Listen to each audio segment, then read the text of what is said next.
The Netherlands has a special way of dealing with drug problems, which has proved to be more successful than the approach followed in most other countries. The Dutch level of HIV among drug users is low, heroin use is decreasing, cannabis use among young people is on a par with the European average, and drug users are not criminalized. The Open Society Foundation has published a report on Dutch drug policy. We interviewed the authors about their findings. If you look back in the history, you see that already long before, there was cannabis in the 17th century, we had, sort of the opium regie, it was called, in which we had a system for legal distribution of opium already. In 1914 in Amsterdam, we had the Dutch or the Royal Dutch Cocaine Factory. So we produced these, all kinds of drugs before Prohibition came into place. The 1960s, that's when we really saw that not only in the Netherlands but in other countries as well, all kinds of drug use come up as part of the counterculture that was growing at the time. Of course, it was cannabis, but there was also a lot of acid going around, LSD, amphetamines. In the Netherlands, we very quickly understood that if criminalization is your main instrument, you will push people to the margins of society. And that's what we always wanted to prevent.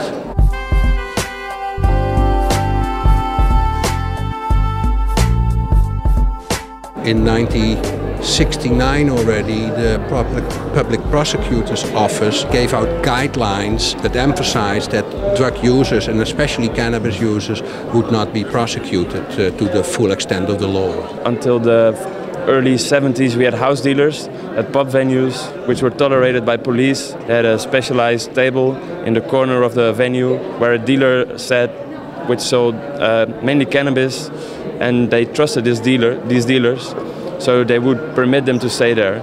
And this would eventually be turned into a policy, and this policy would give way to the coffee shops. Following the recommendations of the Hulsman and Bahn commissions, in 1976 the Opium Act was revised and drug possession was decriminalized. In order to prevent cannabis users from coming into contact with heroin dealers, toleration of the separate sale of small amounts of cannabis products became the official policy. Decriminalization, that was the first step in an approach from a law enforcement approach to more to the public health approach, because we think that public health is more effective in this, in reduce damage and all these things from drug taking. The success of Dutch drug policy is that they let it happen to have weed shops, that you can buy there as a consumer small amounts for your daily needs. The coffee shops have a function as a kind of a shop, but also a social function like in a cafe or a restaurant, and simply the function that you can buy good quality marijuana there or hashish. We're a coffee shop / bar. There are actually 5 main rules that you have to oblige by. The first one is that you cannot have anybody in your coffee shop that is under the legal age of 18. You cannot sell more than 5 grams per person per day. You cannot be a nuisance to your local environment. You can't do advertising for your cannabis products. You cannot have more than 500 grams of the product that you sell in-house.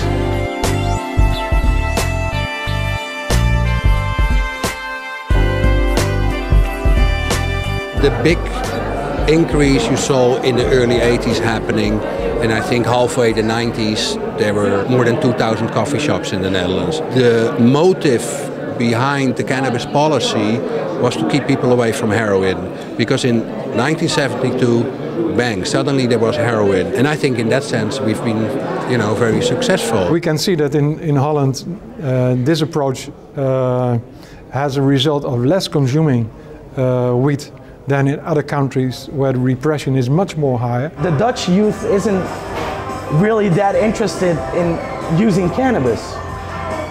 It's not so much a big of a deal. For us it's kind of normal because it's something that's just there. It's the same with drinking alcohol in a bar. Critics have said, cannabis use and other drug use will skyrocket. That's clearly disproven. It's simply not true. I always refer here then to EMCDDA data. And they have this very lovely graph which is on trends in cannabis use. And it's, if you see the graph, it's just a big mess. And that's the point. There's no connection between policy and prevalence in Europe.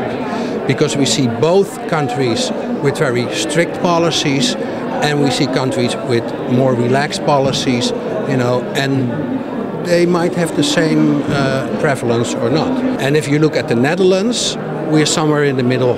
This is data from a few years ago, so before the decriminalization in certain states in the US.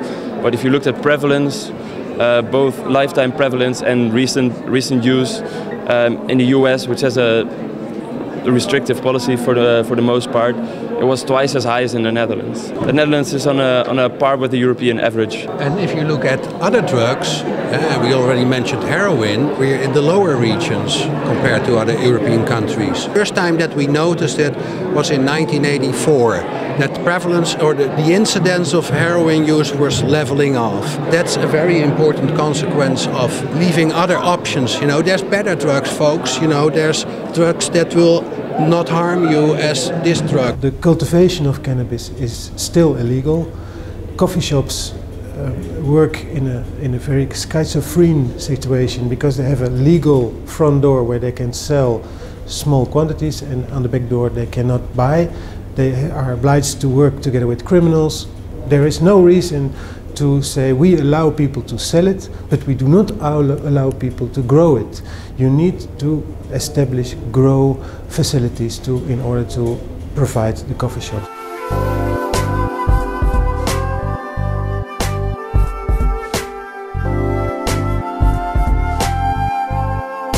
We talked a lot about coffee shops. Can you also talk about other drugs? Already I think in 1968, methadone was introduced in the Netherlands, and especially in the early 1980s, after there were like junkie unions, yeah, and they were focusing, you know, we need harm reduction. This is the red light district, and this is where usually the action would go on. I use a long time heroin, cocaine. I started to use heroin with my girlfriend when I was 18, and I started as a volunteer by the drugs union, the MDG. I like to help people, and last 6 years I've a paid job there. If you look at the introduction of needle exchange in the Netherlands, it's never been really a big, you know, moral issue. Already in Amsterdam in the early 70s you had some organizations that run, now we call them consumption rooms, but there were shooting rooms at that time. The Rainbow Foundation is aiming to help out the drug addicted and the homeless in Amsterdam. We do that by having shelters, drop-in houses, user rooms, needle exchange, and also day activity projects. We try to provide anyone who wants to inject with everything that they need to do so hygienically and clean. People sharing needles basically spread the disease rather rapidly. In Amsterdam in the 80s, people were dying from it. As soon as people realized, needle exchanges popped up. So the basic idea was, you give us the used needles, we burn them, we incinerate them, you get the clean ones back.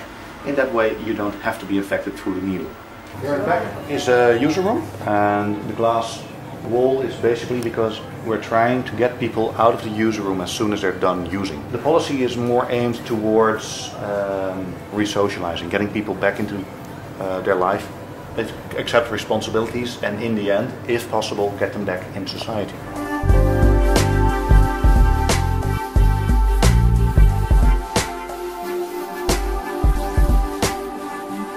In just about all the larger cities, Amsterdam, Rotterdam, The Hague, Utrecht, Groningen, and some more, there's the option for people to get heroin prescription. It's only a very small and specific, well-circumscribed group of people that are receiving heroin. These people that are in these programs, they have never done very well in the standard methadone programs. I'm the team leader of this heroin project. We are treating now 47 patients with heroin.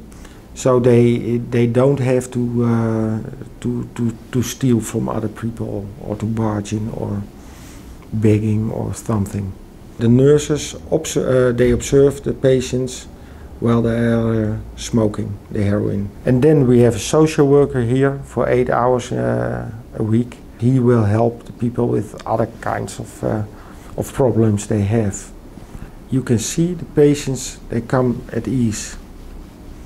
No hunting for drugs. Then in their mind there will be an opener. They are becoming at such a better life that they said, I want to go to get a job. I want to learn something. I want to have another life. I want to go to a detox, etc., etc. What you can clearly see a positive effect of Dutch drug policy is the fact that people stopped injecting heroin and started smoking heroin en masse. It meant that we averted an HIV epidemic. The prevalence of overdose is very low in the Netherlands. We have a stable population of heroin users. There are almost no new people added to that group, and that people who are old, they continue to live. I mean, they don't die of overdose, they don't die of infectious diseases. We are dealing at this point with an aging population. The average age of people is 50 years. So we are going now towards developing like geriatric services, geriatric drug services. We do see that our policy has resulted in much less drug-related harm than in countries around us.